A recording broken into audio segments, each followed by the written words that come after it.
galera! Vamos trabalhar um pouquinho hoje sobre propriedades coligativas.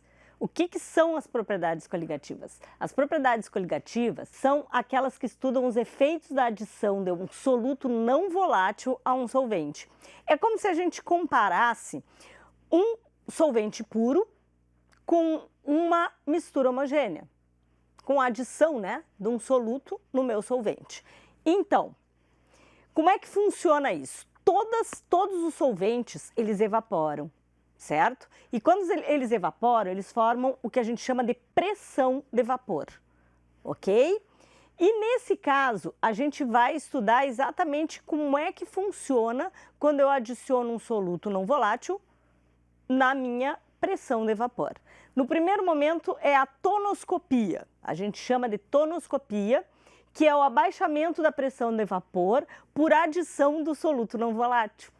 Quanto mais partículas eu tiver dissolvido, menos vapor eu vou ter presente. Então, é como se essas partículas, elas segurassem as moléculas e não permitissem que elas evaporassem. É isso que acontece. Então, se a gente for analisar um solvente puro, ele tem muitas partículas no estado de vapor. Já quando eu tenho um solvente mais um soluto, eu já tenho menos vapor.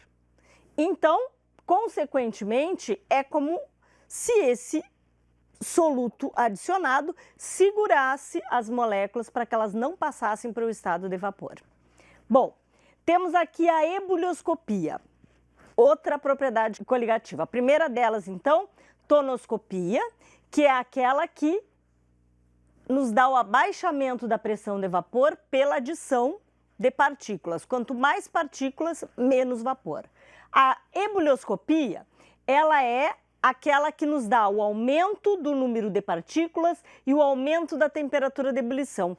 Quanto mais partículas eu coloco, maior a minha temperatura de ebulição. Aqui eu fiz um exemplo para vocês terem uma noção. E botei um detalhe aqui que é bem importante, que é esse detalhe aqui, ó.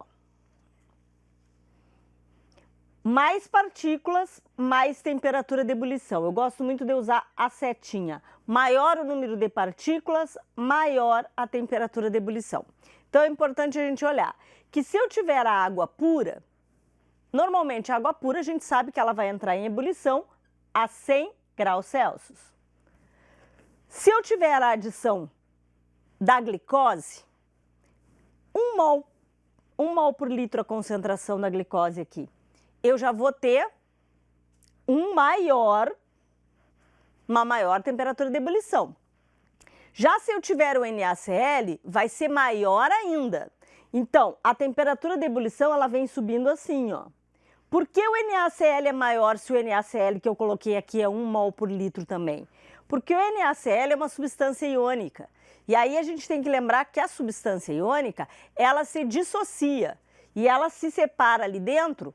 Então eu vou ter, ó, Na mais e o Cl menos. São dois íons. Consequentemente, vezes a concentração de 1 mol por litro, a gente vai ter 2 mols por litro de partículas. Consequentemente, maior temperatura de ebulição. Então, o solvente puro, menor. Já a glicose, que não se separa, forma só uma partícula, ligação covalente, composto covalente, ele não se separa, ele vai ficar na concentração de 1 mol por litro mesmo. Já o NaCl, 1 mol por litro vezes 2 partículas que nós temos, maior ainda a quantidade de partículas dentro da minha solução, maior a temperatura de ebulição. Então, o que a gente tem que ter aqui? Mais partículas, maior temperatura de ebulição, certo? E aí nós vamos aqui, ó, para a nossa última propriedade coligativa, crioscopia. A crioscopia é aquela propriedade que nos diz que o abaixamento do ponto de congelamento, eu sei que pode ser estranho, mas é isso aí mesmo. Abaixamento do ponto de congelamento, tá? A gente pode chamar ponto de fusão, ok? Mas é o abaixamento do ponto de congelamento, ou da temperatura de congelamento, pela adição de partículas de soluto não volátil. Então, quanto mais partículas, menor a temperatura de congelamento. Então, quanto mais partículas, menor a temperatura de congelamento. Então, nesse caso aqui, ó, quem é que congelaria mais, com uma temperatura mais alta? A água pura. De novo, eu estou repetindo o mesmo exemplo, ó. Aqui eu tenho 1 mol por litro, a quantidade de partículas é 1 mol por litro. E aqui o NaCl, 1 mol por litro também, só que vamos separar duas partículas, a gente vai ter 2 mols por litro. Então, nesse caso, esse aqui seria a menor temperatura de congelamento. Então, a temperatura de congelamento, ela vai vir assim, ó. Esse aqui menor, esse aqui intermediária e essa aqui a maior temperatura do congelamento. Então, só para resumir, propriedades coligativas, elas vão falar sobre o efeito da adição do soluto não volátil num solvente puro. E aí ele vai nos dar o que mudou em cada caso. Espero que vocês tenham me entendido e até a próxima. Feito por hoje. Tchau!